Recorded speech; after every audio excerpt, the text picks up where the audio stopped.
Hey there, partner. Hey, partner. Good seeing you today. You too. Seen you all day. I know. Wow, it's almost like we're always around each other. Yes. I love it. In the words of Mike Tyson, Yeah. yes. So, hello, Bible. Hello. This Why? is part two of creation stories. So, let's just Yeah. jump right in because if you haven't listened to part one, we covered the most popular creation stories ever in the Right, Bible. right, But right. now we're going to go to the ones that are a little unseen, untold. Okay, so the crazy part is I feel like with some of these, particularly people already have heard them. Oh, Like they know them, but they've never probably classified them as creation creation stories. stories, So I right? want to ask you a question first of all, Mhm. because I'm a practical girl. Love it. What is the benefit of knowing that there's even six creation stories in the Bible? Like, why? Why? That's such a good question. Why? So number one is I think one of the benefits of knowing and recognizing them as several creation stories is seeing the unity of scripture, Mm. right? So then instead of this being a bunch of kind of hodgepodge stories written by, uncultured shepherd people that Mm. are nomads thousands of Mm. years ago, Yeah. really the Bible is this unified story that is a work of art that continually references itself over and over again. Just like any good series, Lord of the Rings, epic series, it references the first two movies, the third one, it's a Yeah. continuing Yeah. story. I Seinfeld. love a good reference. Seinfeld is a great reference too, where they're Stanley in all his movies. Stanley in all his movies. Stan, Stanley from The Office? Donut? Stan Lee. Oh, Stan Lee from the Marvel movies. Yes, Thank you, yes. honey. Okay. No, I get it. Yeah, there's always like that throwback, right? Yes. And you're Because just like, you just know he's Stan Lee. so that's actually a really great reference because you like I figure any good fan is always looking for Stanley. Mm-hmm. Stan Lee, Lee. right?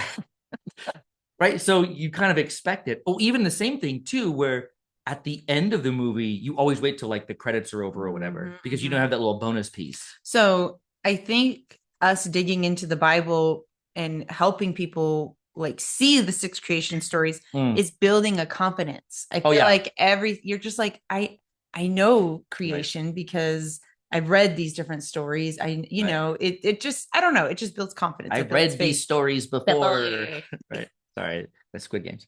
So wow. Yeah, then those are tropes, right? Like that's the idea. So another part too is when you understand these creation narratives, oftentimes certain things are referenced in succession. Mm-hmm. So when you see things like the sun, the moon, and the stars, Mm-hmm. or like living creatures, sea monsters, sea creatures, or crawling things, you know that the author is using creation language. Maybe it's not a creation account, but you say, wait a minute, they're doing something here. They're talking about a creation order, Mm-hmm. right? And that harkens to people recognizing that God set the world up in a specific kind of way, Yeah. so we ought to listen to the way he purposed things, because Mm. that's part of the challenge of the sins people do is they begin to use creation in a way that was not meant to. Mm. They live opposite or contrary to God's created order, Mm-hmm. or what they're doing is an affront to God's creation, right? And that's what the idea of what a perversion is. Mm. It's a twisting of a good thing or a misuse of a good thing that creates a negative effect, Okay. right? That was the problem with Noah, is there was violence in people's hearts, so it undid creation.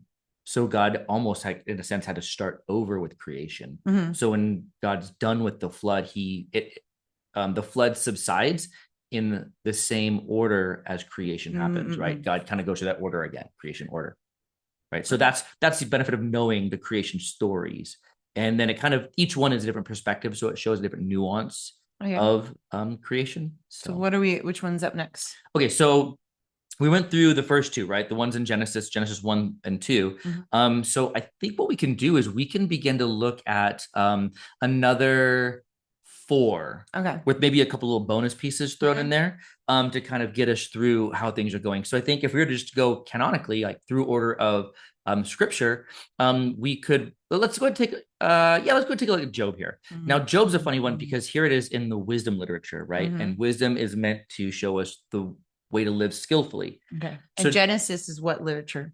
Genesis would be a large portion of narrative, and some of it is what you'd call like legal Okay. speak and Okay. stuff like that, but generally narrative. Okay. And then there's a couple of like So boring now we're looking genealogies. at this wisdom. Yeah, so we have Job, which is traditionally wisdom literature, and some of it happens through dialogue, right? Mhm. Job and his dumb friends are talking, Mhm. and then eventually Job kind of calls God and says, God, I need you to answer.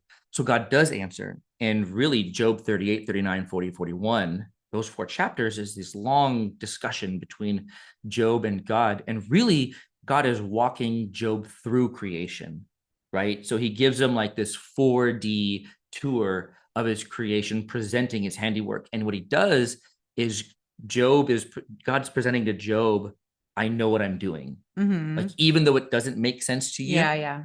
I really have this under control, and you're Mhm. gonna have to trust me on this one. He literally says, God literally says, did I ask for your input when I was putting these things together? Like this animal over here, I know its migration patterns. You didn't have any say in that, That's in the right? scripture. Practically. Well, so okay, well, here we go. Job 38, 1 through 7. The Lord answered Job out of the whirlwind, and he said, who is this that darkens counsel by words without knowledge? And that just there is just a smackdown right there. Words without knowledge. Dress for action like a man. This is the ESV. I will question you, make it known to you. Where were you? Okay, here we go. When I laid the foundations of the earth, Mhm. right? So this should make us begin to think of Genesis, right? Mhm. God's laying the foundations of the earth. Tell me if you have understanding. Who determined its measurements? Surely you know. Who stretched the line out upon it, where its bases were sunk, or who laid its cornerstone? When the morning stars sang together, and all the sons of God shouted for joy. Now, this here he's speaking about the stars like cosmically, Mhm. but also too he pairs it with the sons of God. So he's speaking of the angels, Mhm. right? So God created the invisible as well as the visible. And we know this because the sons of God are shouting for joy as God's stretching out the physical world. And he continues on talking about how he did all these different manners of creation in these chapters, where he hid the jewels of the Mhm. ground, where how he established the animals to live and to breathe and move in their own functions, right? Mhm. And he just begins to go piece by piece in these chapters. It's too much to read in this right here, but it's definitely worth reading with that in mind. And then he talks about these two creatures, the Leviathan and the Behemoth. Mhm. The Leviathan being the chaos creature of the sea, the Behemoth being the chaos creature Which are your of the, yeah, they're favorites? my buddies. Mhm. And really, when I think about them, just God's basically saying these massive creatures you'll never understand. I think of them like a black hole, Mhm. right? It's something that we can barely comprehend. You can't control it, but that's like God's playground, Right, right. right? And that's where it goes from there. So he gives this huge panoramic view. And really, like I talk about these bonus ideas within wisdom literature, God is laying out the natural order and law, how everything works in seasons and times and natural law, which is funny because in Ecclesiastes, the preacher there is considering God's And creation. are we moving? This is the bonus material, right? Oh, okay, So, okay. because Ecclesiastes, I wouldn't really say it's like an account, but Okay. it's like a creation reflection, right? Okay, Remember okay. you asked Yeah, why? yeah, yeah. So when we listen to Ecclesiastes, the preacher in Ecclesiastes is talking about how boring it is. Ooh. He's like, I wake up, I get out of bed, it's the same dumb sunset and the same dumb sunrise, and I got to do it all over again 365 days a year. Mm, mm. And then there's another year. And his perspective sees God's creation as tedious, Mhm. whereas God, the way God presents it, as marvelous, Mhm. right? So you see this creation language, and it really, in one sense, it is a matter of perspective. Do we appreciate? I remember talking to one person about the Grand Canyon, who shall Mhm. remain nameless. And I remember, like, you were there. I was Yes, like, it's I amazing. was awestruck by it. And I remember talking to this person. He's like, the Grand Canyon, that's just a big hole in the ground. Well, I think it's also how we drove in late. Oh, yeah. It was like already the sun was set. It was kind of dark. It was super And we're dark. like, we already drove this far. Like, we just got to go see it. And we were Mm-hmm. going to stay there for a few days, but Right. we literally were in such a rush Right. that if there wasn't a fence there, We would have walked we over. probably would have fallen right into it. Well, it's so funny And because you're like, whoa, we couldn't even this, find it. That one lady had to be oh like, "Oh yeah, it's over yeah. Oh there." yeah. And when you see it in daylight, you're like, "Oh my god, how could I have missed this?" And well, yeah, it was just like, oh wow, this could have killed us. Oh, easily, easily. And I think that's what made you a little in awe of it. It was scary because I Yeah, remember we had the cool, scary. flashlight. Oh, super, super cool. Because we had a flashlight and I was like trying to see, and then I flashed showing the flash, it was a strong flashlight. And I was like, wait a minute, this keeps on going. Yeah, yeah. And I was just so you have God presenting his creation in its awe because it works so well together. But here you have the preacher, possibly Solomon's like, what a bore. So in his boring life, this like 1,000 wives Well, I mean, I don't know. I'm not saying nothing. sounds like an internal problem. Yeah, these Um, kings entitled. okay, so you have Job and wisdom, which I love that verse. So now self application just a little bit. Sure, sure. I think we've all been there with God. Mhm. Obviously, I don't ever want to experience what Job did. Correct. But where he's had to talk to you in a way, like at least for me, Right. Michelle, Oh, Michelle, oh yeah. you better just, don't you know who I am? And it's Yeah. like, okay, God, you're right. I'm sorry. Yeah. And it's not bad. It's relationship. Like this is a part of it. He's using his dad voice. Yeah, yeah. Right. And you're just like, you're right. I'm just gonna trust you. Mhm. Okay, I got you. So Right. yeah. Yeah. Okay. So that's you say like that's our third account, right? We're looking at that. So then four, let's go to Psalms. In the Psalms 104, and you'll see a lot of creation language in Psalms. I mean, it's just poetic by its nature because it's poetry. But in Psalm 104, in particular, the whole psalm, it goes through that language. So, right, we'll just read it here. Psalm 104, let's start at verse 5. So it says, He, God, He sets the earth on its foundations. Here we go. The foundations again. He's starting from the beginning, right? So it should never be moved. Verse 6, you covered it with the deep as with a garment. The waters stood above the mountains. At your rebuke, they fled, and at the sound of your thunder, they took flight. So remember, in the beginning in Genesis, it's all water. And then he speaks and it separates and we see the land exposed. Same thing's happening here. He speaks his rebuke, or he even it says the word thunder. God speaks like thunder, and the waters retreat, revealing the ground. So the mountains rose, the valleys sank down to the place you appointed them. You set a boundary that they may not pass. This is Genesis 1 right here, right? You make springs gush forth from the valleys. Genesis 2, in between the hills, they give drink to every beast of the field, the wild donkeys, and quench their thirst.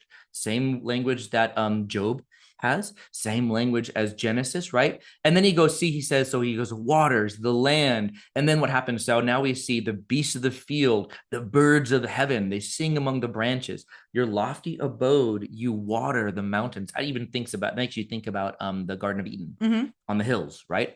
And the earth is satisfied with the fruit of your work, right? That's like day 7 when God's enjoying the fruit of his labors. You cause the grass to grow, that you may bring forth food from the earth, and wine to gladden the heart of man, oil to make his face shine. That would be, your get ready with me little thing going on here. Getting ready. Oh, GR. Yeah, you GRWM. Yeah, Oh. oil to make your face shine, right? Okay, yeah. We're going to Aldi after this. Aldi. Oh, wait, not Aldi. What is it called?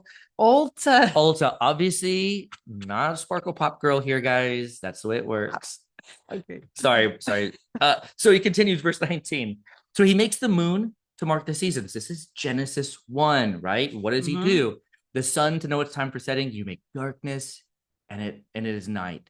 And the beasts of the forest creep about. Young lions roar for their prey, seeking their food from God. So anyway, so here we see in Psalm 105, read the whole thing, meditate on it early in the morning when you're watching the sun. 104, Psalm 104. Oh, excuse me, 104, 19. And it's something you want to read when the sun's rising or the sun's setting with your cup of coffee or whatever. That's good. So you have a second account here in Psalm 104, other language in like Psalm 8, Psalm 148. You have other words like that, but here you have your creation account. That's 4. Okay, fourth one. Okay, let's go number 5, Proverbs. Now this is an interesting one. We're back in the wisdom literature, right? And this one has Jesus in it, in a sense. You just can't really see it. But this is this character in Proverbs, in the beginning first few chapters of Proverbs, this character wisdom is speaking. And it's typified as like Lady Wisdom, and she's speaking, and it says she was there at creation. Mm. And we'll see something neat come with our neat parallel in a sense coming with our next passage. But here in Proverbs 8, I want to read it. It says, "The Lord possessed me at the beginning of his work, Mm. the first of his acts of old." And it's just like, that's such a cool opening. Mm-hmm. I mean, it's really beautiful. And that me, if you read in context, it is wisdom, right? Okay. Capital W, wisdom. Uh-huh. Ages ago, I was set up at first before the beginning of earth. So here we see wisdom predates the physical creation. Mm-hmm. When there were no depths, I was brought forth. When there were no springs abounding with water, here we go. Springs abounding with water, springs being brought forth. Before the mountains had been shaped, before the hills, I was brought forth. Now, we don't see a creation of wisdom. It's just a stepping forward of wisdom. Okay. Before he made the earth of its field, the first of the dust of the world, dust, that would be us, right? Mm-hmm. People. When he established the heavens, I was there.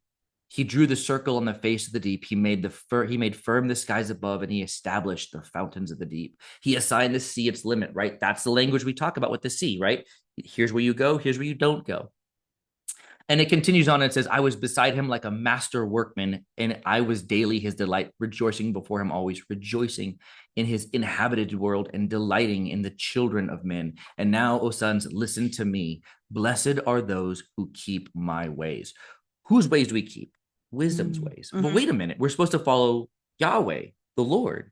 So here we see, like, why would God want us to obey somebody other than him? Mm-hmm. His voice, right? The fear of the Lord is the wisdom, his knowledge is the beginning. Wait, yeah. The fear of the Lord is the beginning of wisdom. Yes. The fear of the Lord is the beginning of wisdom, right? So the beginning of wisdom, that's Jesus. Understanding who Jesus is to fear the Lord. Okay. So we see wisdom as a co-creator with God the Father, Yahweh, Okay. the Lord, right? So this is how God's creating and figuring the world, is through wisdom. And wisdom, the word, Jesus, the second person of the Trinity, it delights, and the children of men delight in him, Okay. in wisdom, right? Yeah. So the only true way to live is according to the way God created and set up this work that he made, right? This So are physical you world. saying that Jesus and wisdom are interchangeable in this story? I would say so. The New Okay. Testament says that Jesus is the wisdom of God. Okay. Okay. Gotcha. So then the New Testament confirms that Jesus is the wisdom of God, and wisdom is the active personification of who God is in the book of Proverbs. Gotcha. Right. Okay. So, I mean, and you have to understand, it is personification. Wisdom in this sense is figured as a female voice. Mm-hmm. That's not to say that Jesus is a woman or anything like that, Mm-hmm. but it's just the way that the personification rolls out, right? Okay. So, And yeah. this is wisdom literature. Is this poetic or is this I think it is. So, I don't know if I would say it's poetic. It's wisdom literature, mm-hmm. and some of it, in a sense, is using metaphor. But ultimately, when you read this, he established the fountains of the deep. That's literal. Mm-hmm. Like the depths of the sea were figured, created, fashioned by God. Yeah. So that's a literal thing. Okay. Right. Now, what we're not seeing here is we're not seeing science in that sense. Right. It's what you would call, big word, phenomenology. Mm-hmm. Right. It senses like that we understand things as we see them. Yeah. Right. The sun goes down. Well, the earth rotates. Okay, I get it. The phenomena we see is the sun going down. Mm-hmm. That's how we experience it. So in the same sense, that's what we're seeing here, right? The fountains of the deep. It's not like there's a water fountain spurting out water at the bottom of the Marianas Trench, right? But this is what we see and how we establish it, right? This is how or not establish it, it's how we experience it. Yeah, yeah. So that's what this is. So this is wisdom literature showing us how God created the world. Okay. Right. Yeah. All right. And then the sixth one, the final one. So the sixth one, New Testament. Mm-hmm. Now we're in John. And this is what I say. We've already read this before. Mm-hmm. We're familiar with it. It's a beautiful exposition as Jesus being the Word, right? And in John, the first 18 verses, let's see how far let's read a little bit of it. And let's put our let's put our lens, our glasses on, our lenses on, that's looking for creation language.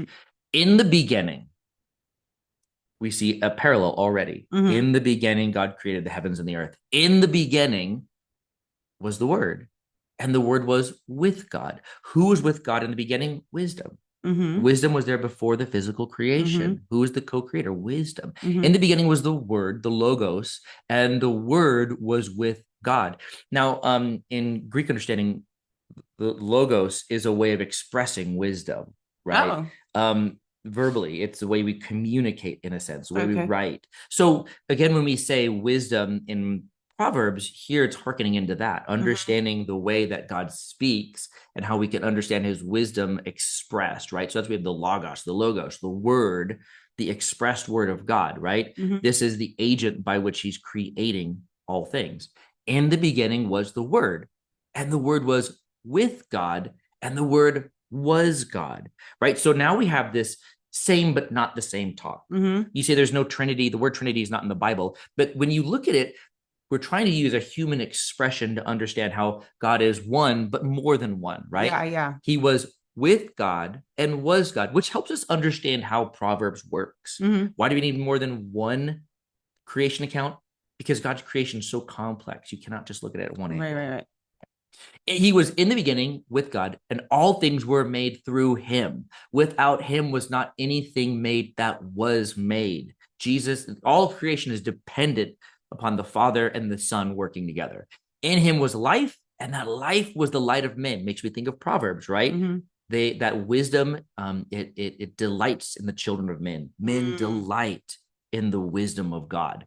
The light shines in the darkness. First thing God created, separation of light and dark. Light shines in the darkness, and the darkness has not overcome it. Mm-hmm. There was a man sent from God whose name was John. He came as a witness to bear witness about that light, that all might believe through him.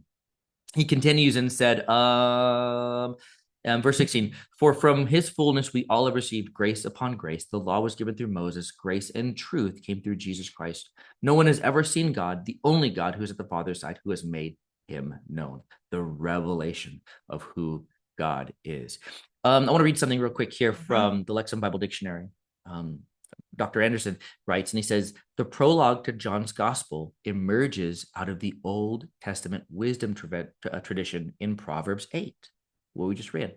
Their wisdom is personified and realized that she was not only in existence prior to creation, but assisted God in the creative process. Mm. John's prologue hypostasis, right? He makes the two one. Okay. Wisdom in the figure of Jesus, who becomes the logos of creation. Okay. The author of John's gospel holds that Jesus is the pre-existent creative word that brings all things into being. That's good. So it's not just my idea. Right. Because Right. I was going to say, I feel like some people might be a little like, oh, wait, what? Like, Right. what are you saying Jesus is? Right. Jesus. Because he's holy. You don't want Right. to miss You don't want whatever. to mishandle him. And I Uh-huh. think holy is a really good word, because one way you can define holiness is different. Mm-hmm. And to say that he's holy means that Jesus is different than creation. Mm-hmm. So, so now application, I'm always trying to do that. So I need wisdom in my life. Yeah. Right. And wisdom that's bigger than creation itself, Mm-hmm. because all of creation hangs on that wisdom. Mm-hmm. So if you get wisdom, you'll know how to run your life because you have the instruction manual. We just went to a prayer meeting last night, or Bible study. It was sick. It was so fun. So cute. And So far, loved it. We were in groups, and so everybody in that group pretty much had a prayer for wisdom. Mm. And it's kind of interesting. And if, I just want to make sure I'm tracking right. So, like, if I seek Jesus, yes, and seek to live like Jesus, yes, and seek what Jesus values, then I'm going to find wisdom. Oh, you have to. Yeah, you will. Yeah. Because that's exactly where you find the right thing. No, yeah. So if you're thirsty and you go to a water fountain, you'll find water. Mm-hmm. Right. Mm-hmm. So like if you you go to the source. And I think that's kind of the thought where we started off with is why. Well, if you know the way the world works, Mm-hmm. then you live life the way it was designed Mm-hmm. to be lived. And if you do that, you're skillful in your business, you're skillful in the way you parent, Mm-hmm. because that's the way kids were designed to function and operate. When things go wrong, you know the way out of your mess because you're wise. And where do we get wisdom? The creator. You use the Mm-hmm. word holy. He's different than us. So he has a bigger view, an outside 360-degree view of the way he created the world. That's good. Yeah. Good. The lost will be found. So is that all that you have for us? I think the only other thing I would say, since we're talking about bonuses, um, John is kind of echoed in Colossians 1. And this is a little, it's a poem that Paul writes. A lot of people say that this was probably one of the first songs they sang in the early churches. Aw. Yeah. So it's like a hymn. Uh-huh. And one of my favorites, Colossians 1:15-20, it says, He is the image of the, and I have no idea how the Like beat the goes. rhythm. I don't know the rhythm. So just roll with it. He's the image of the invisible God, the firstborn of all creation. For by him all things were created on heaven and earth, visible and invisible, whether thrones or dominions or rulers or authorities. Those are all spiritual and physical authorities. All things were created through him and for him. And as we read this, hopefully you're thinking, oh, we just read this in this other passage. We just read this in it's mirrored language that pushes the theme forward. He's before all things, and in him, all things hold together. There's your application right there. When your world's falling apart, you go to the creator. Mm-hmm. He is the head of the body, the church. He is the beginning, the firstborn from the dead, that in everything he might be preeminent, or the very first. For in him, the fullness of God was pleased to dwell, and through him to reconcile to himself all things on earth or heaven, making peace by the blood of the cross. And that brings the cross and the resurrection as central to all of creation, not just people, but from the very stretches of the universe is impacted by that stone rolling away. That's good. I like it. All I like right. it. So we'll go ahead. I'm gonna go ahead on the notes. We'll go ahead and post all these scriptures for you guys to read. How about that quote The too? quote, I could put the quote in there too. And then there's a couple of extra reading for those that are looking for a book to read. Sandy Richter wrote a great one on Eden, about creation and the way that works. And of course, like some Bible dictionary, you can find that online. It's for free through Logos Bible software. You can get it for free. And happy reading, happy studying. Yeah. Yeah. All right. We'll see Good you job, guys man. next time. Bye.